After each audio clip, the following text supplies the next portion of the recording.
So students, let's start with the topic drift velocity from the unit current electricity, right? So what is drift velocity? Now drift velocity basically means the average velocity of the electron inside a conductor, right? So let's understand this first. So to understand this, let us consider a conductor, right? Let us consider a conductor of length L. Let us consider a conductor of length L and area A. There are number of electrons present inside a conductor, right? And they have the random motion because the conductor is not connected with a cell. So it means this electron is traveling in this direction, this electron is in this direction, this one is in this direction, this one is in this direction, like randomly. Okay. Now consider another conductor, right? Now consider another conductor of length L and area A, which is connected with a battery or a cell, right?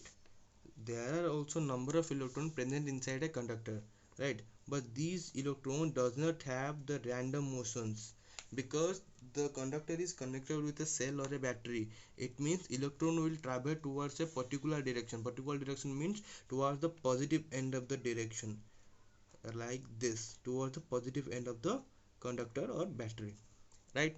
So now if I ask you what is the velocity of the electron inside the conductor, right? So what will I do? Now I will figure out the average velocity of all these electrons inside this conductor, right?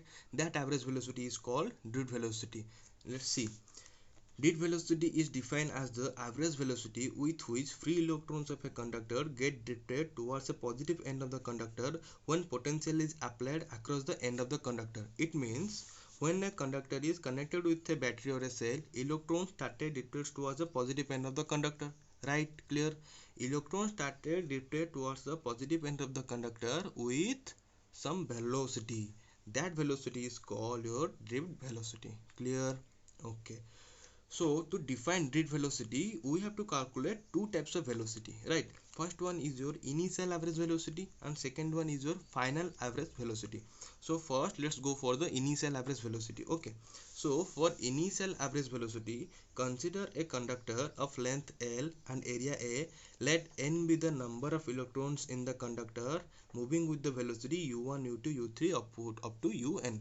Right now I am talking about this conductor, right?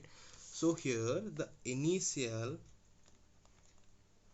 average velocity initial average velocity UAV, it is a vector quantity, right? UAV means equal to u1 plus u2 plus u3 up to un.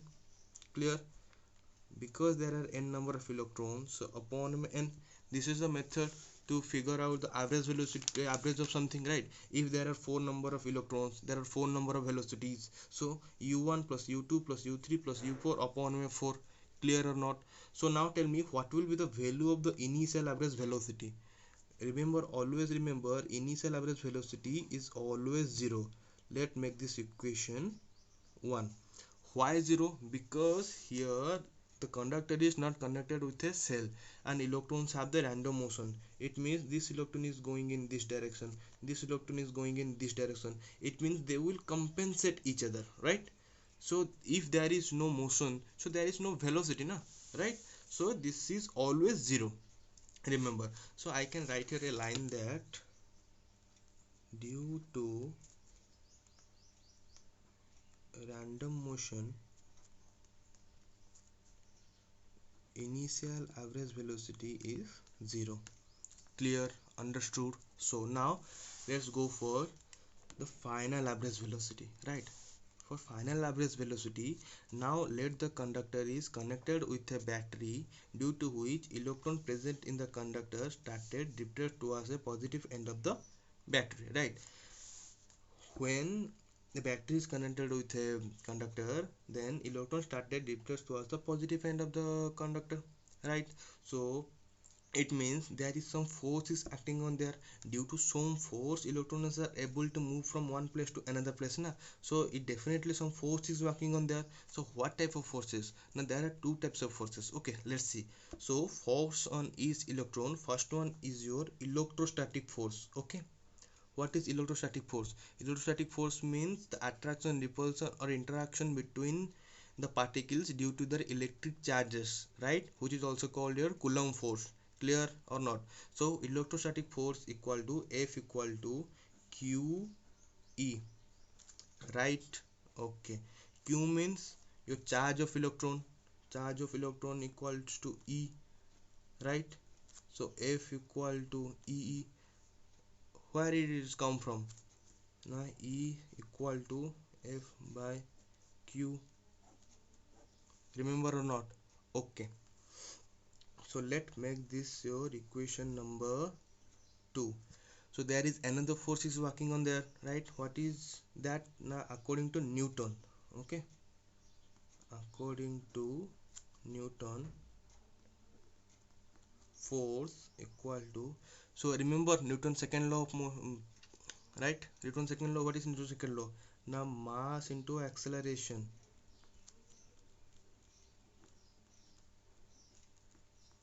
clear? Mass into acceleration means ma, right? F equal to, let's make this equation number 3. Now see, force is acting on there is same, right? Force is acting on there is same, but we can represent it in various types of ways. Formula may be different, but force is acting on there is always same. So I can tell that these two forces are equal. So now what will I do? Now I will equate equation 2 and 3. So let's see what happens. Okay, so equating equation 2 and 3, clear? So what will we get? Now E equal to ma, right? From this we get that A equal to E upon m. So what is this A? Tell me. Let's make this equation 4. What is this A? A is constant acceleration. A is constant acceleration of whose? A is constant acceleration of each electron present inside the conductor, right? A is the, let's write here that A equal to constant acceleration of each electron. Clear or not? Okay, now we have to figure out the average velocity, means final average velocity. For that we need to find each electron's velocity, right? Each electron's velocity we have to figure out which electron's velocity, right? For that, here see, here if it is the constant acceleration, then remember the equation of constant acceleration or equation of uniform motion. Remember, you have already learned in class 11th or 10th, I think, right? Equation of constant acceleration or equation of uniform motion. What are those equations? Now here those are three equations of uniform motion or equation of constant acceleration. V equal to u plus at, s equal to ut plus half at square, v square minus u square equal to 2as. These are the three equations. For this case I will only use this one. Okay, so final velocity of, right, final velocity of each electrons, right? So final velocity of each electron, so there are n number of electrons, so start with the first number of electron. So first number of electron means v1 equal to u1 plus a t1, right? Right or wrong? Clear? Similarly v2 equal to u2 plus a t2, clear? Similarly v3 equal to u3 plus a t3. There are n number of electrons, so up to vn equal to un plus a tn, clear? Okay, now final average velocity. Okay, final average velocity means VAV, clear? Okay, so VAV means the average velocity of whose? Average velocity of these electrons. So these electrons means these are the velocity of that electrons, so it means the average velocity of these velocities, right or wrong? Right, clear? Okay, so let's write here that u1 plus a t1, okay, plus u2 plus a t2, okay, up to un, right? So un a t n, right? Clear? N number of electrons, so upon में n, right? So to solve this equation, let's separate this equation into two parts. First one is your u part, okay, and second one is your at part. Okay, let's see. Okay, first one is your u part, so u1 plus u2, okay, up to un, right, upon में n plus two parts. Another part one is your at1 plus at2 up to atn, right, upon में n. Clear? Now let's see what is this. This is your initial average velocity. Clear or not? This is your initial average velocity. So what is the value of the initial average velocity? Remember, always 0, I told you. So put here 0 plus, here take out a as common, right? So a t1 plus t2 up to tn. Clear? Upon में n. Clear or not? Clear na? Okay, now see t1 t2 tn up to tn, this is called your, this is the time period, this is called your relaxation time. Okay, relaxation time is always denoted as tau. Tau means this, like this is tau. Okay, relaxation time, right? So I will tell you what is relaxation time. Let's first write down, okay, a tau. Clear? Clear or not? Okay, now v equal to a tau. Vab means the breath velocity, so I can write there vd equal to a tau. Clear? This will your breath velocity, right? So make this equation 5. Now what is your relaxation time? Okay, relaxation time means the until there is no collision between two electrons, right?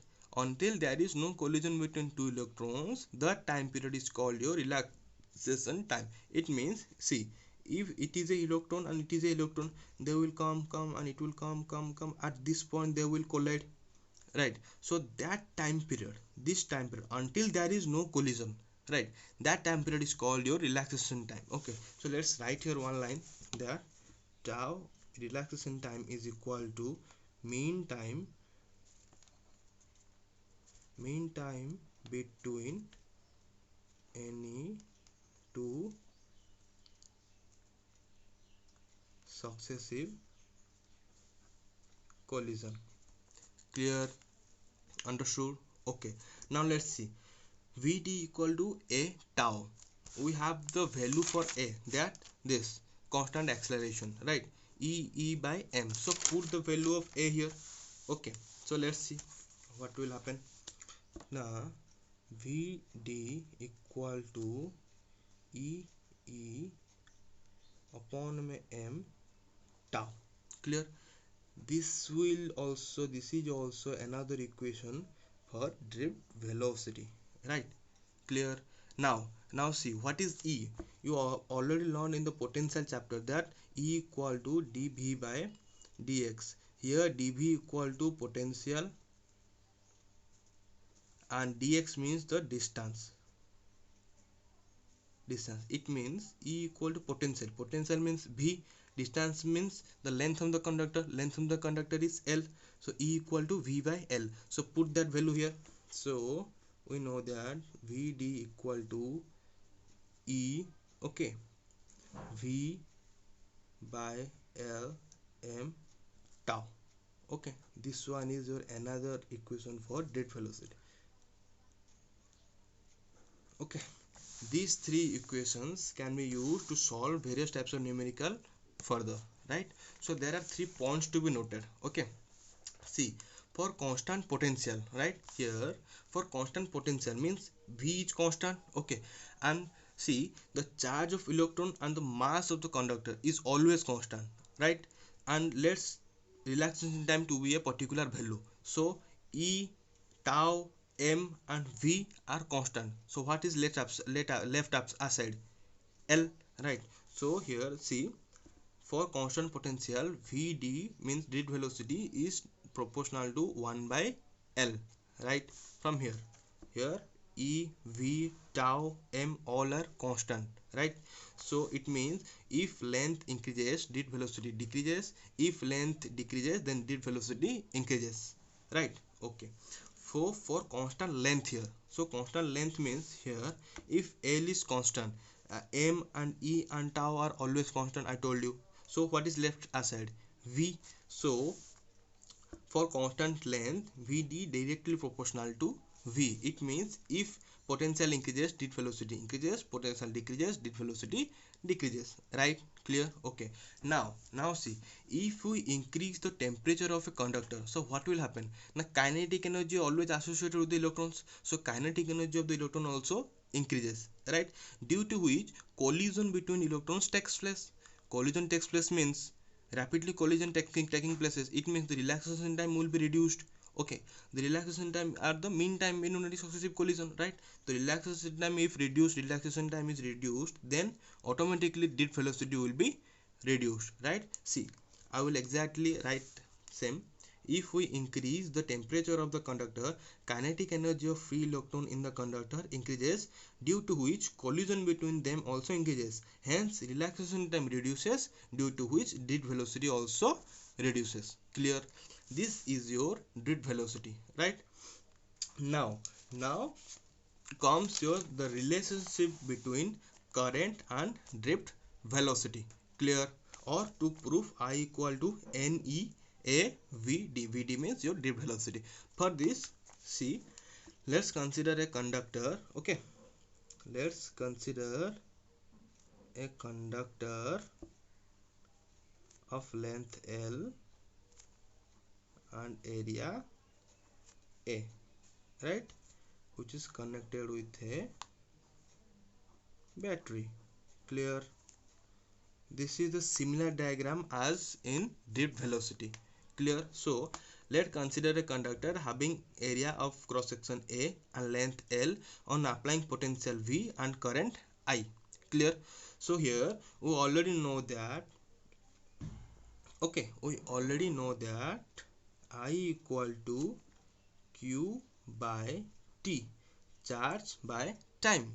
So let's first figure out the Q part. Okay, for Q part, let n be the number of density which is equal to number of electrons per unit volume. Let's understand this. Okay, let n be the number of density. Okay, n be the number of density which is equal to number of electrons. Okay, number of electrons per unit volume, number of electrons per volume. Okay, so it means n equal number of electrons, n volume means V. Okay, so what is V? V means the volume means whose? Volume of the conductor. So volume of the conductor means, okay, so volume of the conductor means length into area, right? Volume of the conductor means the length and a length into area. So V equal to L into A, right or wrong? Right? So put the value here, n equal to n L A. Okay, so here the number of electrons equal to n into L A. Clear? Okay, so let's see here. Okay, so the charge of electrons. Okay, what will be the charge? What is the charge of electron? Charge of electron is always E, right? Clear or not? See, charge of electrons charge of electrons equal to NeAl. Means see, if one people have one pen, then 10 people will have 10 pen. It means 1 into 10, right? If one electron is having e number of charges, then n number of electrons is having n number of charges, right? E n, and n value of n is this, so E and n. Clear? Clear or not? Okay, so we find out the q part. So q may equal to NeAl. Clear or not? Clear? Okay, now it's for t. Okay, so what will be our t? So what will be your time, right? So you know that speed equal to distance by time. It means time equal to distance by speed. Okay, so here t equal to distance means length of whose, length of conductor, right? So length, speed means velocity means drift velocity, vd. So put the value of t, and here the q, put the value of q also, right? So putting the value of q I and t, q I equal to q by t. So q, values of q equal to NeAl upon में L by Vd. Clear? So here let's cancel out L and L. So what is left out? Now I equal to NeA, let's take it upper, Vd. Got it? We have to prove this. Okay, we have to prove this. So here another equation for drift velocity. Remember Vd equals to, right, Vd equals to I, right, Vd equals to I by NeA Vd, right? Clear? Now here see, if I, in this case, if I take current constant, okay, if I take current constant, then we already know that this E is also constant, n is also constant, like drift velocity as a sorry, E is also constant, right? Clear? Okay, so n constant, E constant, and I constant. What is left out? See, if current is constant, so Vd proportional to what? Proportional to 1 by L, 1 by A. Clear? Clear or not? Okay, this is all about the drift velocity. This is drift velocity, and this is the relationship between the current and drift velocity. Okay, this class is over, so let's meet in the next class. Okay, see you guys. Bye, take care.